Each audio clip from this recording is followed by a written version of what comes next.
around saying, I love this world. This world's brilliant. I can go on Amazon, I can order anything, I can go on my computer, I can find out anything I want at the touch of a fingertips. Yeah, what's the cost? Extinction, global warming, people becoming mentally ill because they can't cope with social media. One of the reasons why, that's awful, but the fact is that with increased productivity, which globalisation has given us, I mean, if you look in the past 200 years, cities have gone from having only a few thousand citizens to having millions of citizens. That means more tax and more money for the government. Therefore, they can put more regulation on these companies that are producing such pollution that affects global warming, and therefore reduce it while also sustaining a better economy, because, of course, there's more companies actively taking part in the economy and also giving people jobs in lower-class companies in lower countries, which, sure, then they're not getting much, but the fact is it's taken more than 500 million people out of poverty. 600 million people have been taken out of poverty simply because of companies. Well, most likely because of communism. Most likely because of communism. Like, for example, in China, How would you define poverty? Is earning less than 1. How would you define? I think it's $1.30 a day. It's living on less than $1.30 a day.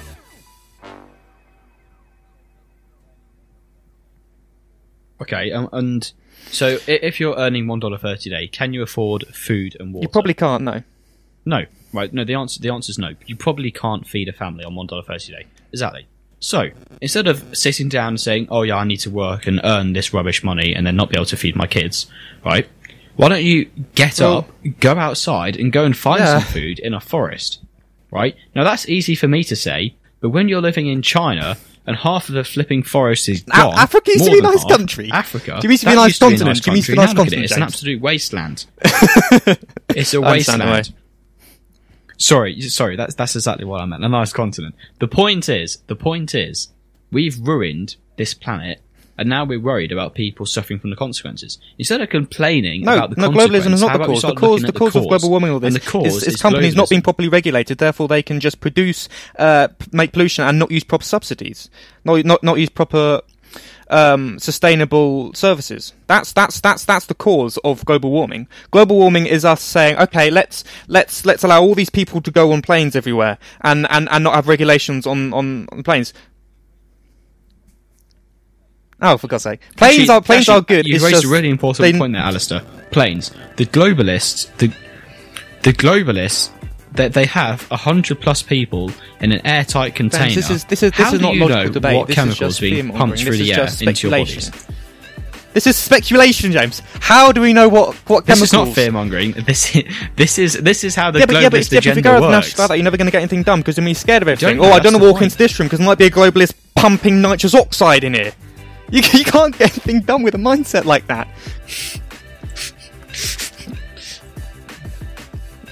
Okay. Where? Well, I'm just putting the point out there because it is happening right now. Vaccines are good. Right, okay, let's give another example. And you're a fucking idiot to say they're bad. Sorry? Oh, is it? Family friendly, right. As we're talking about complex issues. This is supposed to be a family friendly podcast. Well, yeah, I mean, look, the World Mercury Project has put together a list of the most common misrepresentations in the vaccine safety debate. Okay? The point is, vaccines save lives. No. Your immune system is being suppressed when you take a vaccine. And now, I could spend 5 minutes explaining that, but we're already at the 20-minute mark, and I probably want to call this to a close in a second. But the point is, the vaccines, the ethyl-mercury, right... There is not a link between that and autism. And look, you can disagree all you like. The one guy who made the study got his doctor's doctorate appealed because I'm looking at the studies now. The CDC published studies claiming no link between thimerosal and autism. Right, interesting. It's funny that the fraudulent and manipulated data is being projected. The vaccines cause grave neurological injuries such as tics, autism, hormone imbalances, and that's the study from Verstraeten in 2003, Berlin 2012, and Tosin in 2009. Have you actually considered looking at all the studies that disprove that? This is not pseudoscience. Because they're funded by the government. The government's all bad. No, because they're funded... Well, no, hold on, no. The answer to that question is... The answer to that question is yes, I have looked at those studies, and they're fraudulent. If the government wants you to believe something, they will pay all the media, right, so if someone wants to sell you a microwave, I can assure you there will be a study coming out in the next few days saying microwaves are okay. Okay.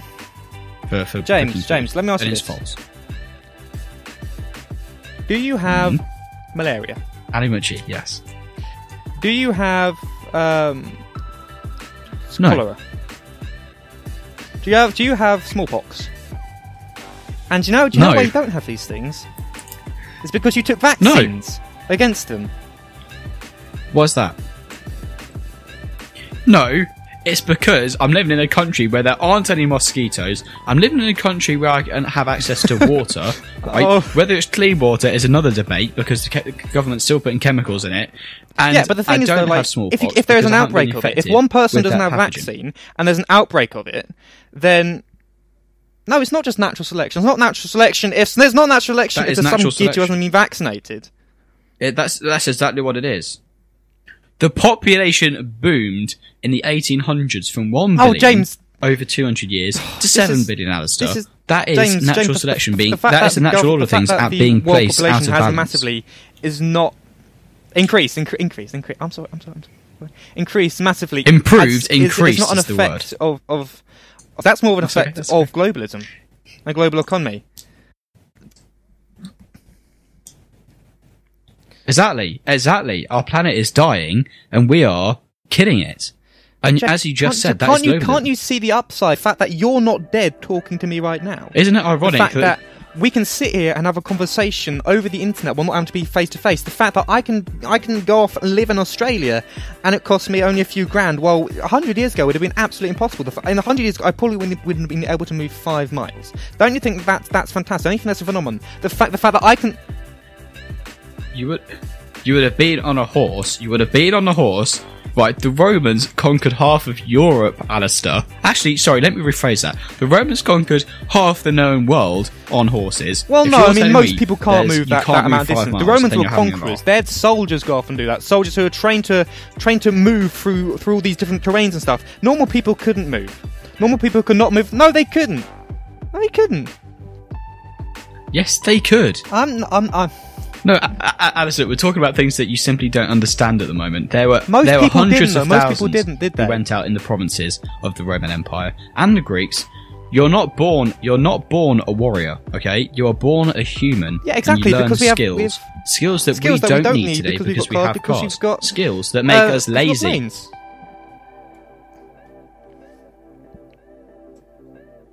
Yeah, okay, so we have cars and planes, and what? Oh yeah, there goes the ice caps. Oh yeah, there goes half the world's known, what do you call them? Plants and animals, species is the word. There goes, global warming. You know, what's there to like? Yeah, I can go to my grandparents in 2 hours who live 100 miles away, but the planet's dying. If my choice is drive 100 miles in 2 hours, right, which I can do at the moment, or destroy the planet, which I'm living on, you know, I think I know what the answer to that question is. So the fact is, though, James, that you're saying that all this awful stuff that's gone, but the thing is, we've gone too far. We're now at a point in the Milankovitch cycle where we can't just destroy all cars, we can't just destroy all planes. As much as you'd like to, that's an idealistic.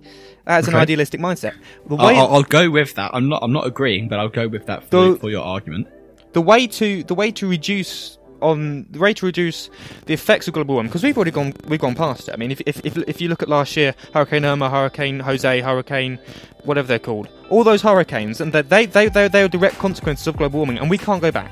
Okay, there's all the nitrogen underneath the ice cap will soon come up into the atmosphere. We can't do anything about that. The way that we can reduce the effects on it, though. Okay? And the way to reduce the effects on it is not to destroy all cars or destroy all planes, because that's not ever going to happen, because big companies won't let that happen, because we live in a free market. Who's in control? The big companies or the government we've elected? Well, the fact is that the big companies pay most of the government tax, and yes, but we all know tax is theft, so that's just an irrelevant argument. No, it's not. No, it's not an irrelevant argument, because we still have taxes. You can't just say something's theft and call it an irrelevant argument when we still have taxes, and we're not going to get rid of them anytime soon, because they're the government's biggest income. And the fact is that all these pressure groups that that support big companies, Okay. they will not let the government destroy all cars and planes. There'll be a massive outcry. Millions of people around the world would not be able to get to work. Millions of people around the world will not be able to go see their families. Millions of people would hate it. You'll never be able to do that. So the way to reduce on carbon emissions is to put more regulations in. Put more regulations aren't the answer. Yes, they are. They're the only answer. That is government interference. That is government interference. Back to authoritarianism. That is the government interference. Yeah, we've got to have some government interference. Otherwise, big companies will just roll over people, pay them no mind I agree with what you're and there'll be a saying, massic increase between the poor that and isn't the enough. rich. Well, then what do you propose? I don't know what to propose. That's something I'm going to have to think about. But there is taxes and regulations are not enough. We can talk about that on a different thing. But regulations, they're the only real option at the minute, James. I mean, if you can think of something incredible that we can do to reduce global warming, I'm all for it. Go on and tell me. But until you come up with a solution, just all we really have is telling big companies what they can and cannot do and reducing the amount of carbon emissions that they release. That's all we can do. Okay, should we stop the episode there? I think we should. Okay, right. Right, yeah, okay. Thank you everyone. Thank you, that's alright. Thank you everyone for listening.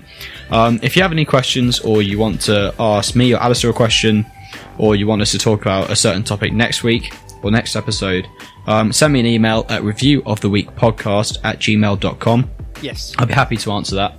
But also check me out on all the other platforms that I have this podcast on, so iTunes, Spreaker, Stitcher, Google Play, YouTube, yeah, indeed. And I'll see you next week. Thanks. Bye.